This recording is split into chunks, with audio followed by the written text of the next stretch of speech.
Well, let's talk Predator, if you're ready. Yeah. Okay.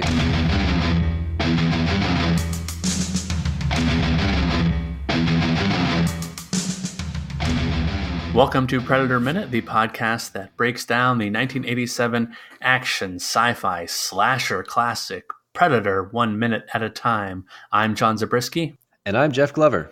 And thank you so much for joining us on minute 42 of Predator. Minute 42, you call, of course, the Jackie Robinson of minutes, breaking that color barrier in baseball. Robinson waits. Here comes the pitch. And there goes a line drive to left field. Swan is after it. He leaps. It's over his head against the wall. Here comes Gilliam scoring. Brooklyn wins. Jackie Robinson is being pummeled by his teammates.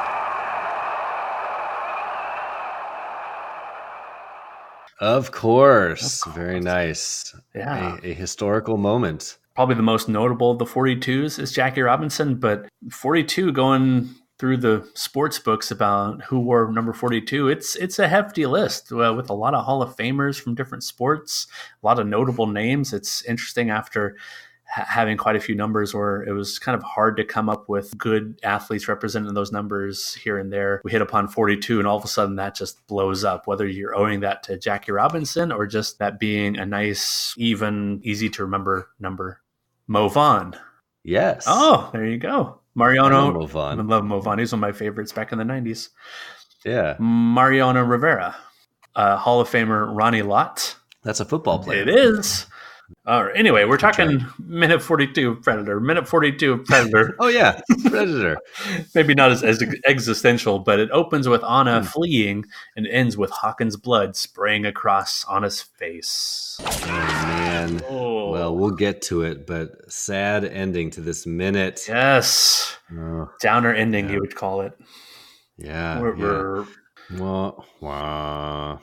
Yeah. So we've just, at the end of the last minute, Anna grabbed her slog and and whacked. She hit Poncho right in the face. Mm-hmm. Whack! Broke it across his face. Whacked Poncho in the face, and so she just takes off down the hill. This is her second escape attempt. This one a little more successful, and runs down the hill. And the camera quickly shows us, gets a reaction shot from Hawkins that sees her run. We get a quick reaction shot from Dutch and Billy. I like that shot. They both turn almost like in unison with their guns. Yeah. And after that, we go into a chase sequence. So before we get deep into the chase sequence here, do you have anything to add about the first 6 or 7 seconds here this minute? This is a new musical track that Alan Silvestri is putting into the movie. It's called The Girls Escape. And the whole track, The Girls Escape, is 6 minutes long and includes this chase and the aftermath of the chase and what we see at the end of this minute. But this particular chase music I found really catchy and really, really drove the action, really matched cut for cut, shot for shot, this whole chase between Hawkins and Anna and our Predator now watching and chasing after. So I think the shots are edited in such a way to make you feel the pace, make you feel the quickness and the suspense. And then as the Predator is chasing, the Predator's own visor sound effects matches really well with the music. The do do do do do do do do do do do.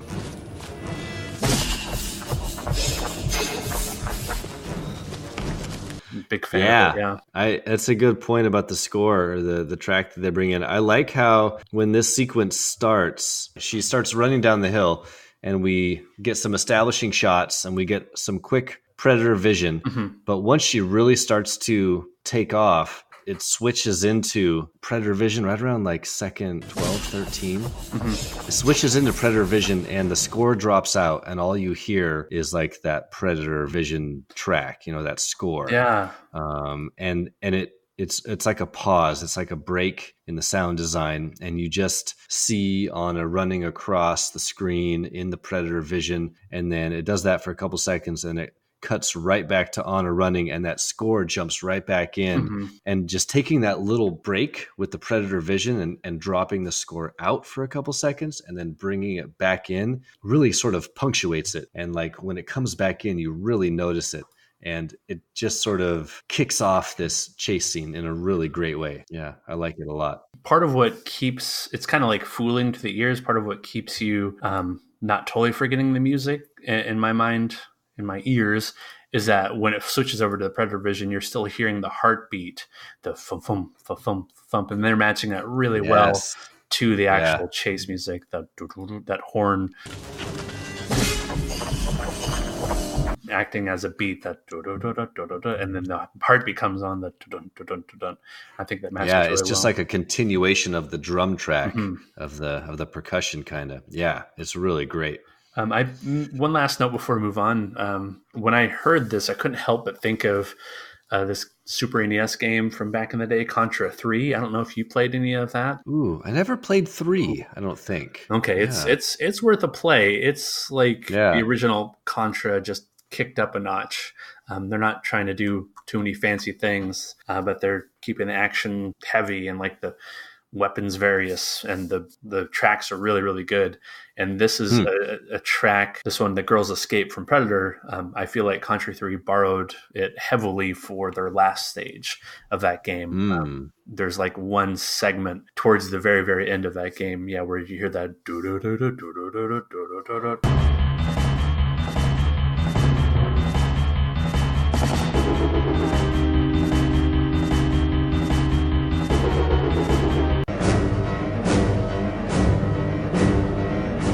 I'll drop that in here for comparison between that and the movie. But I was doing my research, I was clicking back and forth and couldn't help but notice that similar beat, similar rhythm. That's great. Nice pull. Way to think back on Contra 3. I'm impressed.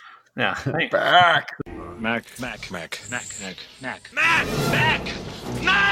Thanks. All right. So what do we have next, unless you have something else to add? No, we really kind of get into the chase sequence here after minute 7 or 8. And, Dutch gives the whistle and the hand signal for Hawkins to give chase. And then for the next 35 seconds or so, we get a pretty great chase sequence. And the camera, it rotates. If you pay attention, it actually rotates sort of in order between our 3 characters. And it will follow Anna running, and then cut to Hawkins running behind her, chasing her, and then cut to Predator vision as he's watching all of this go down. And it cycles through that, I think, 2 times. And in the meantime, we get a bunch of really great camera work here, in particular when they're following Anna, and also when they cut to Hawkins. It's this kind of super fast. I don't know. I'm not a filmmaker, so I don't know how you would describe this kind of shot, but where it's just following Anna through the woods,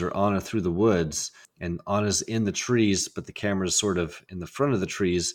And I can't tell if it's a person holding a Steadicam and running, or if they have the camera on a dolly or on a track following her along. But it really gives the impression that she's moving quick. Yeah, it's blur of motion of the foliage in the front really, really gives the scene speed and like kinetic feeling, where you can feel the speed that in the 35 or so seconds this chase entails, that they're going to end up far enough away from the group for stuff to go down that the group is not going to be privy to. You mentioned like the rotation throughout. There are different parts where at first the Predator vision is kind of far away observing and maybe moving alongside in the trees, or I don't know, from a good height. And then there are different shots, especially towards the end when Hawkins cuts off Anna and jump tackles her. Right before then, the Predator vision is showing right behind Hawkins. So it's this kind of evolution of how close the Predator is choosing to be to these others. And at this point, it's about as close as you can be up till, what do we say, the end of the chase, about second 44. Yeah, it's a good point, because each Predator vision shot gives us a slightly different perspective, right? Like, you're around second 25 or so. It's from up above, and you can tell the Predator's pretty far away, still probably up in the trees. And then the next time we come back to him, it's much closer. You get the sense that the Predator is just is now on the ground, right behind some bushes, tracking these 2 running through the jungle. And then right before we get to the final sequence here, he's right there. He's right on the ground watching them. Yeah. And just to mention the Predator vision at the very beginning of this minute, about second 2, you see the live shot before the Predator vision. You see the live shot of Dutch and Billy turning to face the chase. And then it cuts right to Predator vision as they're turning and aiming their weapons in that direction. And the Predator vision is showing Predator starting to track Anna running away. And what's fading out in the foreground is what the Predator was originally looking at in Billy and Dutch. And you even see them turning in the Predator vision. I think that's some fantastic editing and continuity for as hard as it is to do action movies like that, where you're keeping everything stitched together and flowing from cut to cut. I think that's an excellent example. And you don't really, I would say it's not really something you're going to notice unless you're watching this minute by minute, something like a small little detail of like Arnold turning in the infrared to match his live action turning. Yeah, no, the continuity here and the camera work is pretty fucking phenomenal. Like you're right. Like when it cuts to the Predator vision and starts tracking Anna there at the very beginning of the minute and then cuts back, it's almost seamless. Like you see Anna running in the Predator vision and then boom, it just cuts right to her live action running. And although in the Predator vision she's further away and in the regular one she's closer to the camera, she's in the same position like on the screen, and it just flows perfectly. And that happens throughout this whole sequence. It's really expertly done and really helps to elevate the tension and the suspense, because you have Anna being chased by Hawkins and you are wondering, is she going to get away? And if she doesn't get away, what's going to happen? And then while this is happening, you're like, oh shit, but the Predator is, or whatever this monster is, alien is, which you don't really know if you've never watched this before, is watching them from the trees. And what the hell is going to happen here? And in every sequential cut to the Predator vision, it gets closer and closer to the action. So it's really expertly put together to really build the suspense and the action in a really great way. I do want to pause and give Elpidia Carrillo, playing Anna, a lot of credit for her physical acting here. She is running full tilt through the jungle. This is real jungle, keep in mind.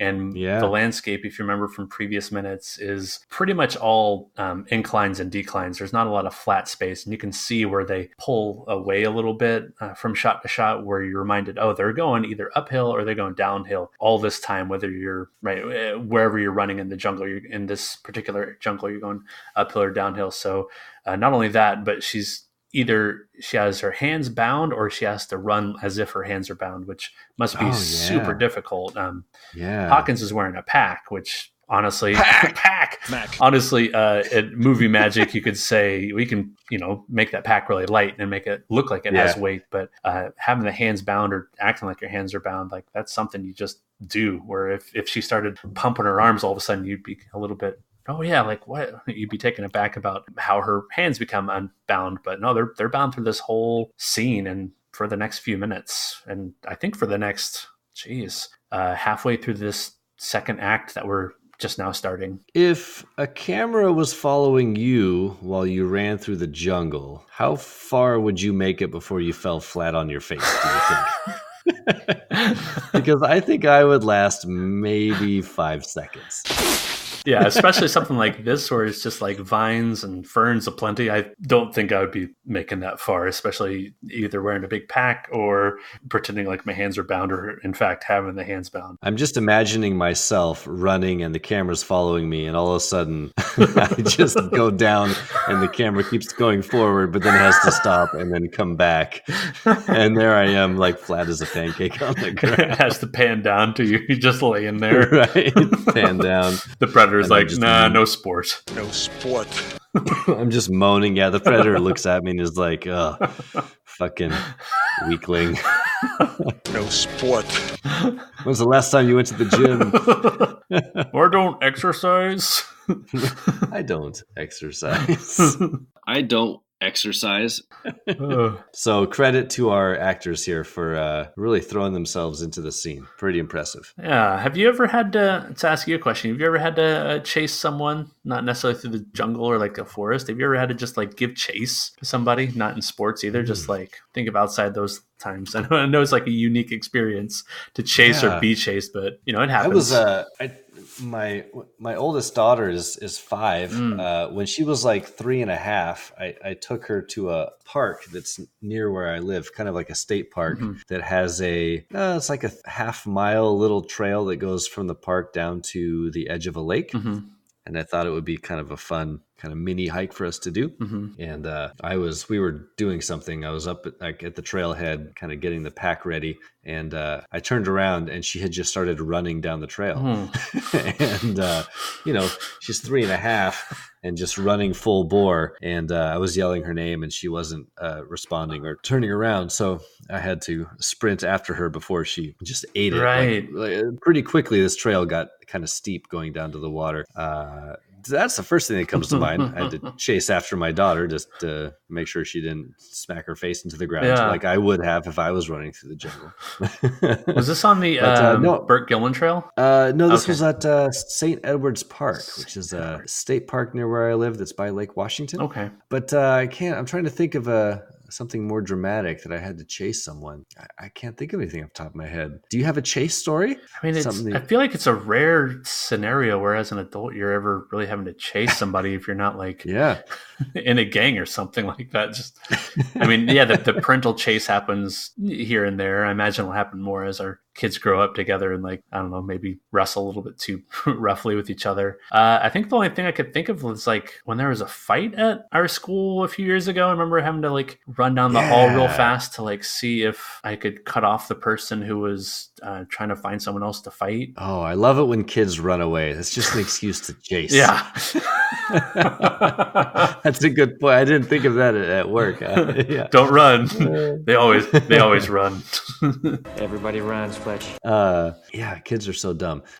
We used to for a short time we worked together at a school. We no longer do, but when we were there was a special education program that had students there with unique behavior issues. Yes. And there were a couple times that I would like step out of my classroom and I'd just see a kid like fly by, and then I'd look back to the right and like there's the vice principal like running with a walkie-talkie in their hands. And I was like, oh, it's one of those days. Yeah. Yeah, I've seen that. I remember working as a sub at Echo Glen over. Oh shit, you did that? Yeah, over one summer, and I never had to pick up the white or the red phone ever, thankfully. But there was the time or two when I would poke my head out of the class, and I would hear a commotion, and you see the admin running, sprinting, like plus the security guard sprinting towards whatever classroom had picked up the right color phone. Yeah. Oh man, I've never been to Echo Glen. For the listeners out there, Echo Glen is like it's a kind of a juvenile detention public school. Is that how you would describe it? That's exactly right. Yeah. So interesting stories there. Yeah, some good stories there. But anything before we move on? That's the extent of my. No, that's the extent of my chase stories. Sorry, I don't have anything more exciting. Oh no, it's okay. Yeah. I think my last part of this middle, I have a couple ones, but I really like Dutch's new hand signal and his whistle. The IMDb goofs point out that he's not actually moving his mouth when he whistles, but I mean, I don't really care. I just like the sound and the whatever the point. Like, you go, you rookie, you chase on a. Yeah. No, that's great. That's kind of like the fist in the air we talked about a little bit ago. Yeah. Yeah. Just reminding you, even like this chaotic moment, who's in charge of the team, and he's keeping a calm demeanor. He's not losing sanity. He's not losing control or freaking out. He's just clinically calling out a command with his hand and his whistle. All right. So we've been beating around the bush here a little bit. Are we ready to get to the last act of this minute? Act. Yeah, much like the Predator, we've been just kind of hanging back and watching all this, and this is a time when our observer, our fellow watcher of this movie, becomes an active participant. Mm-hmm. Yeah, if you want to take us through. Sure. So we get Hawkins jump tackles Anna to the ground. They struggle for a little bit. Hawkins stands up and points a gun in her face, says something like, please don't, in kind of a merciful way, kind of saying, please don't run away, don't struggle, I don't want to have to do anything to hurt you. Please! And then they both fall silent as they hear a clicking sound.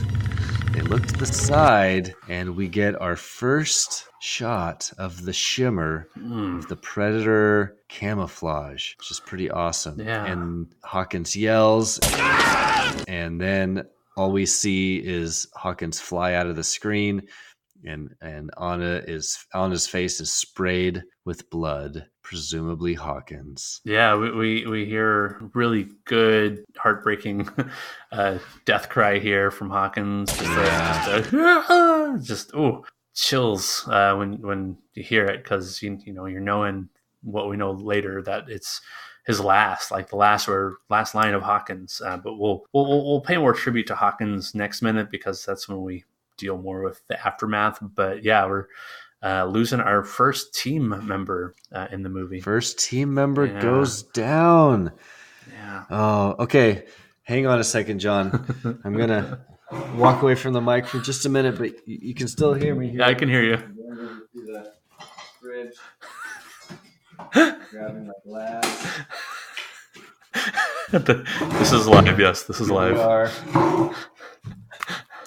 All right. Everyone's still there. We're all still here. All right. Got my glass. I'm gonna pour a little out here. This one's for Hawkins. This is for Hawkins. And I know that this continues into next minute, so I'm just gonna continue drinking for 8 days, and then until we start recording again. Yeah. Hey, it's your duty, it's paying respects. You gotta do what you gotta do. Oh, that's not nearly enough. All right, I need a little bit more here. Okay, so do you have a beer or a glass of something over there? I don't have one, but I'll pretend like I do right now. All right, so I'm gonna raise a glass here. We're gonna cheers. We'll do this again next minute when we really get into it. But this will be like a trial run of our cheersing. Yeah, a toast, right, I guess. This one's for Hawkins. R.I.P. Rick Hawkins. You were a good radio operator / rookie / dirty joke teller. So many dirty jokes. So many dirty jokes. R.I.P. Hawkins. R.I.P. All right. Ooh, that's good. It's Jack Daniels again. Hey, what? Yeah. Jack Daniels. Jack Daniels. Jack Daniels. It was so good on ice before. I thought I'd break that out. Hey. Should probably let the ice melt together. Yeah.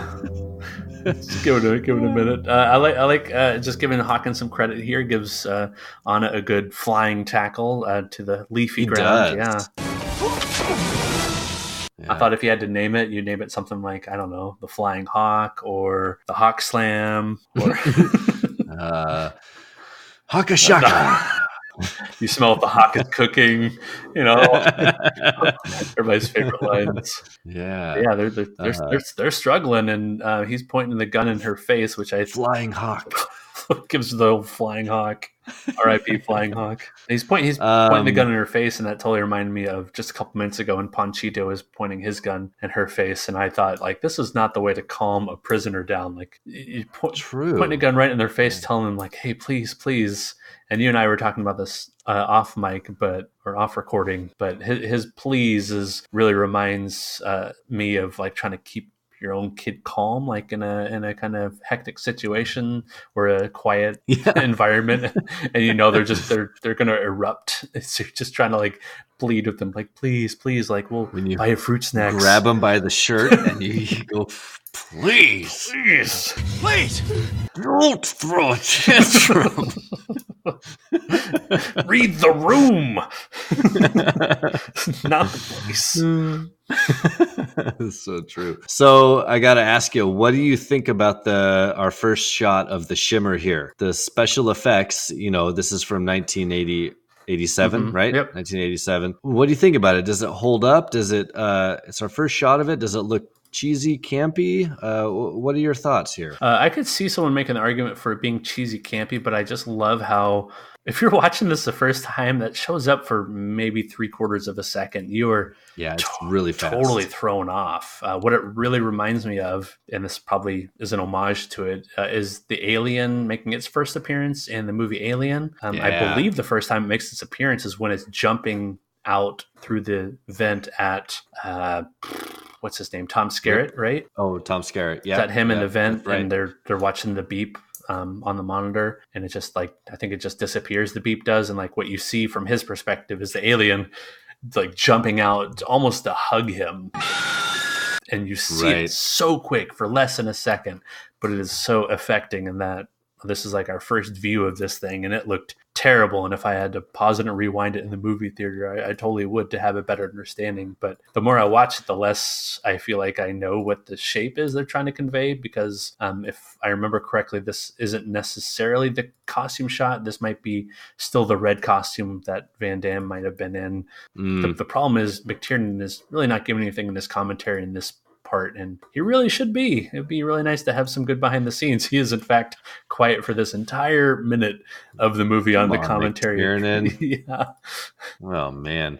But that's what I think. I think it's a good disorienting shot to introduce you to just, if you're being attacked by this creature, what it must be like, not be able to know what you're looking at, or know where to look, or know the shape or the color, or right, your identity of your of the attacker. What do you think? I'm on your side. I love it. I am not one to criticize special effects 30 years later because they don't quite hold up to today's standards. I more look at, is it effective in the scene?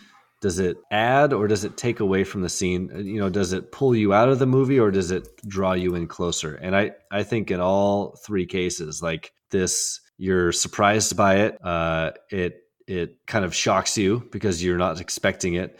And for those two reasons, it draws you into the scene because you want to know what the heck's going to happen next. And you make a really good point that it happens super fast.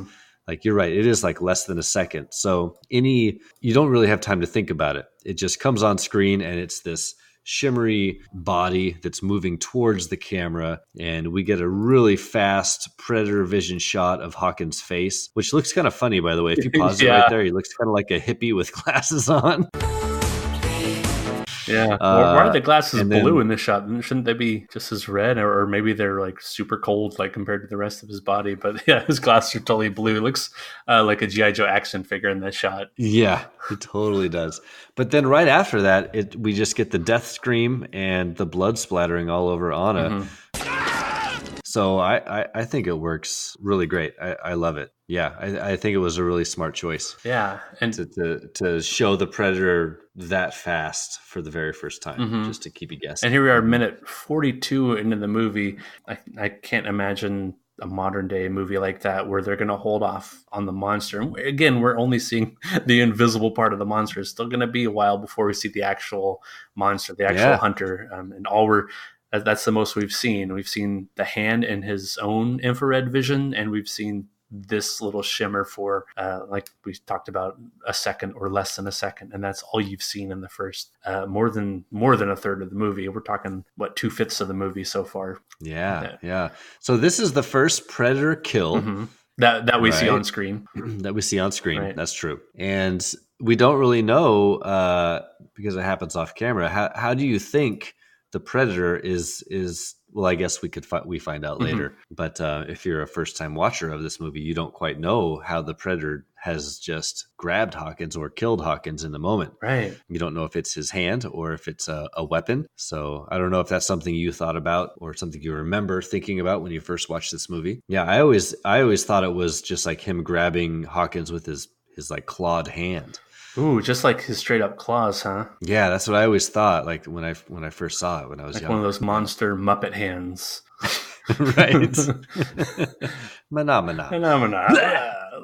Or like the beast in Big Trouble in Little China. It had some gnarly features. I think it had some big clawed hands, and yeah, I can imagine something like that taking almost like a grisly swipe at somebody and tearing them a new one. Because if we're thinking that's the claws, the problem there is that for whatever reason, later on in the movie, when Carl Weathers is killed by the predator, you see the claws on the invisible body, which is it's an interesting choice, and maybe that's how it always is. Yeah. But yeah, if that's the case, that the claws are just sheathed for now, yeah, that's a powerful rip. Obviously, Hawkins is not ready for it. There's no showdown. There's no like awareness until the very last second that something else is there.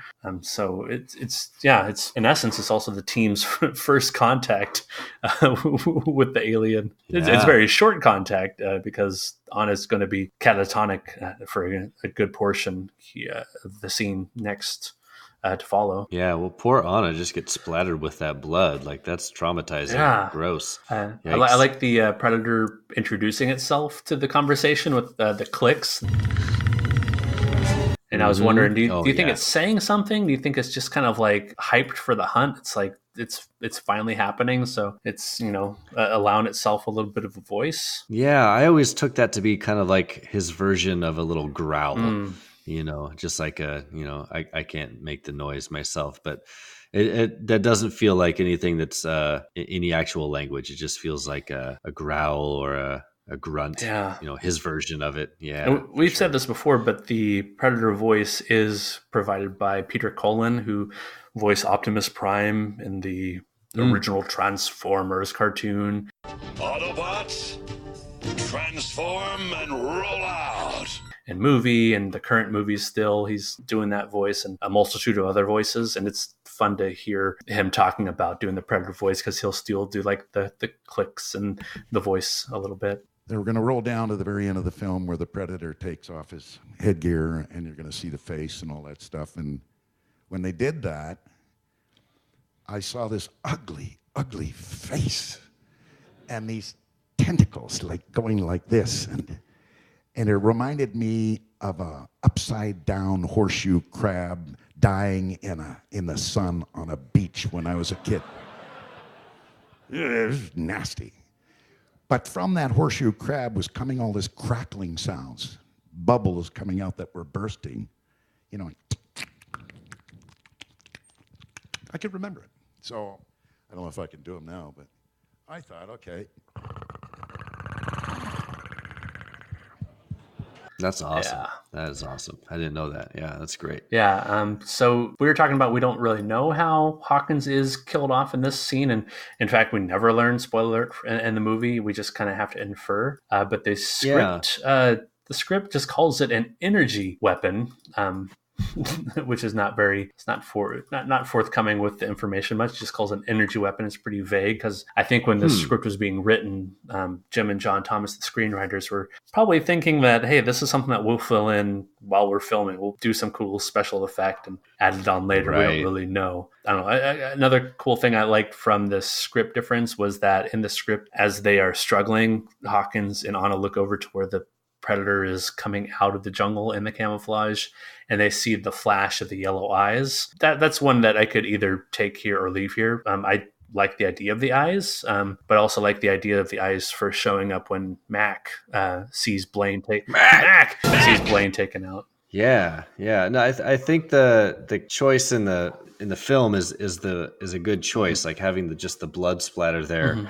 And leaving it a little open-ended. I always love a good blood splatter on the wall. No kidding. Across the face. Like, that's a good effect. All you need is a squirt bottle and some red stuff. And boy, it just tells a story, doesn't it? Didn't you have a story about how Richard Rodriguez did the fake blood in his movie, in his Grindhouse movie? Did he do Planet Terror? Was that him? Oh, yeah. Robert Rodriguez. Yeah. Robert Rodriguez. I said Richard Rodriguez. That'd be college football coach, Richard Rodriguez.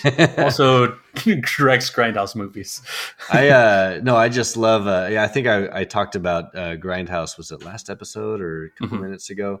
I just love the special effects in that movie. That movie's so gooey. Like, there's just blood and goo everywhere, and there's so many great scenes where a zombie is either blown up or hit with a car or hit with a bat and like blood and guts just fly across the screen, and it's all practical and it's so great. Like, oh man, they don't make them like they used to. So I think Rodriguez in some making of talked about having like a projectile shooter just for that reason of when you had to have that spray. I think he had like chunks of stuff in there. I forget what it was. He had a specialized tool just for spraying blood and entrails. Oh, yeah, man. I'll have to look up the name of that, but it was kind of fun to hear about that. And I don't remember if they showed footage of them actually using it, but I remember just them explaining how they I would not be just surprised. fired upon the actors. Yeah, that sounds the like footage something. and the reactions. That sounds like something he would do. His movies do have a lot of blood flying all over the place. So yeah. Well, have we done it? Did we round out this minute and adequately honor Hawkins and his demise? I think so. I think the last thing I had was just in general talking about an antagonist or a bad guy who is camouflaged, either invisible or just really well hidden in a movie or a show. I was wondering if you had any examples that came to mind of the evil force or the bad guy or the antagonist who is invisible to the audience or to the protagonist. Man. Oh gosh, do you have one? Give me a minute to think. Sure. I feel like I have one, but I can't quite place it. I'm trying to think of a famous invisible. Yeah, the one that popped into my mind for whatever reason was way back in the day, being a DuckTales fan. I don't know if you watched DuckTales back in the day. Oh, do you mean DuckTales? Woo!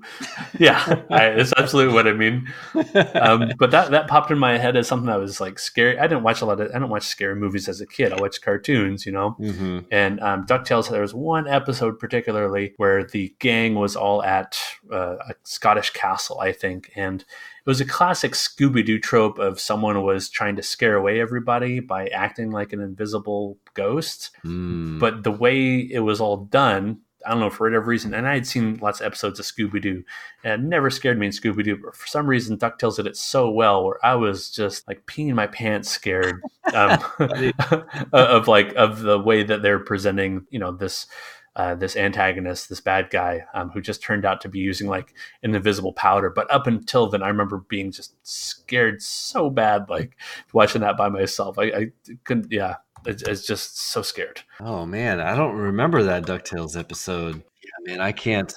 I'm racking my brain because I feel like there's one in. Oh, I just got it. I got it. All right, so the one that I was able to think of was the bad guy, or I guess I'm trying to think what you call it, the demon, the possessed bad guy in the movie It Follows. Have you ever seen It Follows? I haven't. There's very little chance I'd see it. It looks so scary. It is quite scary. But there is a scene where it's hard to explain. There's an entity that can transfer itself from one human body to the next. And there's a great scene where teenagers in question, the teenagers that are trying to survive, have run to this like community pool, and they're hiding there, and this demon, this entity is invisible, and they don't know where it's coming from, and all of a sudden stuff starts flying into the pool. One of the friends gets grabbed by the ankle and dragged into the pool, but you can't see what's doing it. And the effects are really, really awesome, and the water's splashing all around, but you don't see what's splashing it. Yeah, so if anyone out there has never seen It Follows, oh man, that's a really great scary movie, great horror movie. So check that out. It Follows. I did have a couple examples of protagonists utilizing invisibility to their advantage. One would be, oh, I just had it. Okay, the obvious one would be Bilbo Baggins and later on Frodo Baggins in The Hobbit and the Lord of the Rings stories. In the Harry Potter series, you had the invisibility cloak, or I forget what it was called. I think there's a name to it. Let me see. Yeah, I think it's just called the Cloak of Invisibility or the Invisibility Cloak. Nerds can correct me if they like. That sounds right. Nerds. Help us out, nerds. Help us out, nerds. Help me. I think that's all I have for the minute. If you are good too. Oh, last thing. Our kill count. Our kill count is kill count updated for music. Yeah.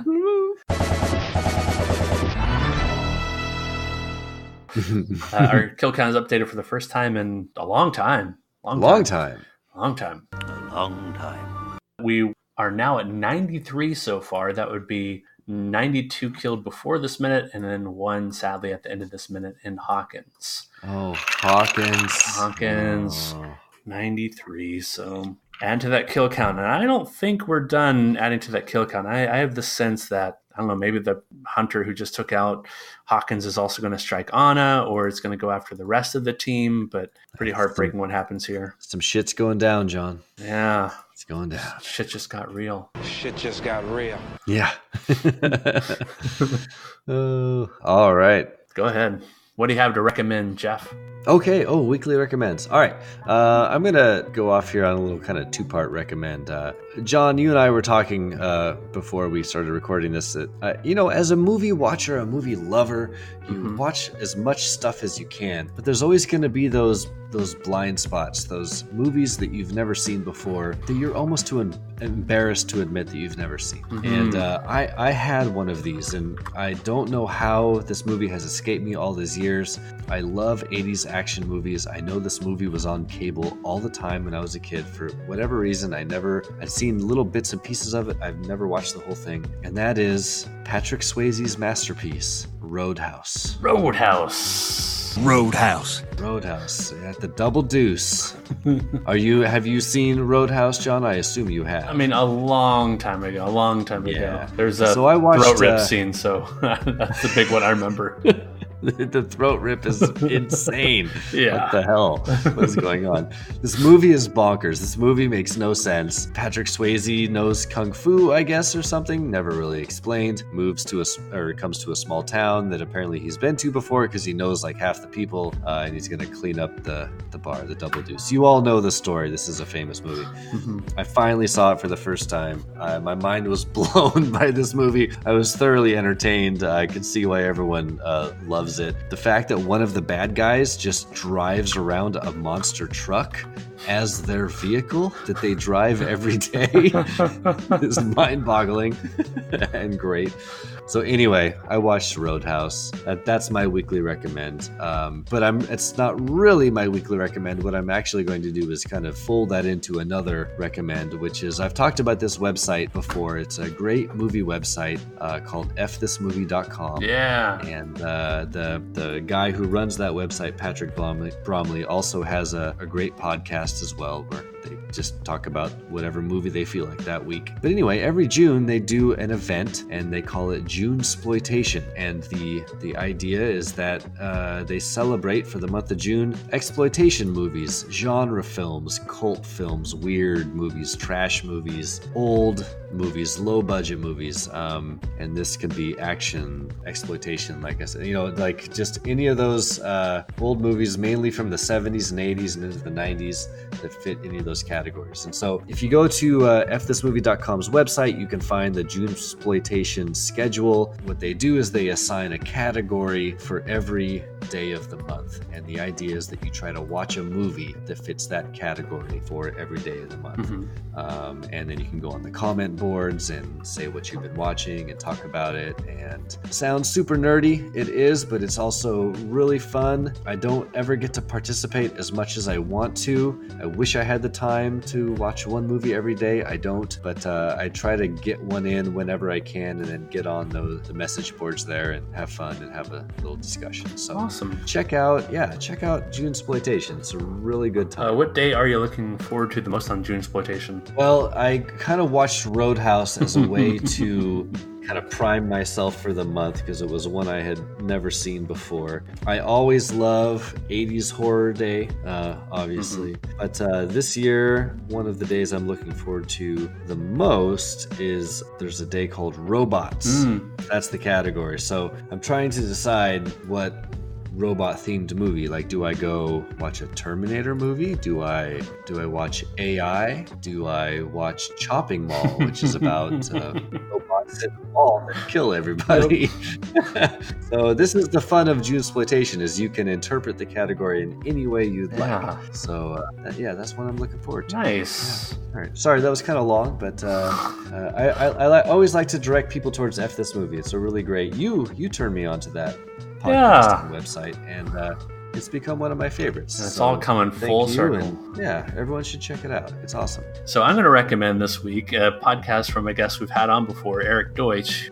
You set us up. It's all bullshit. Who hosts Escape from New York Minute. I'm all caught up so far through minute 14. I actually would recommend that movie too, because over the long weekend, one of the things I did was watch Escape from New York. Eric Deutsch and Molly Balin host a minute-by-minute breakdown of the dystopian classic Escape from New York, directed by John Carpenter, starring Kurt Russell. The great Kurt Russell. Call me Snake.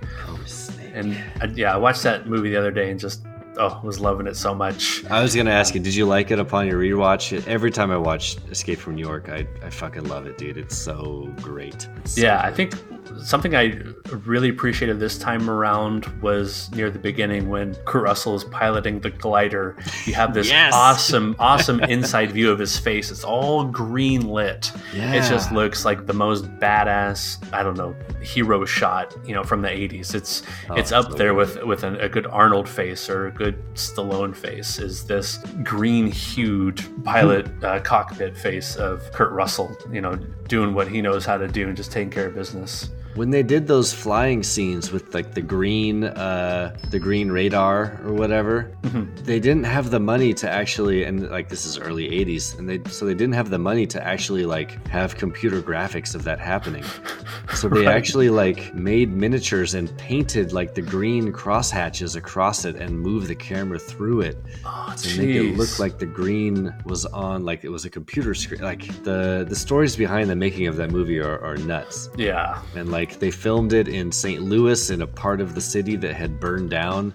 Yes. They just like lit a bunch of barrels on fire and filmed there for a couple of weeks. Well, for what they said on the Minute show last minute was that they didn't have to do a ton of set dressing because that part of St. Louis, East St. Louis, had recently had a big fire and they hadn't really repaired or cleaned up after that much. So it already had a dystopian look and feel about it. It was already a disaster zone. It was already post-apocalyptic.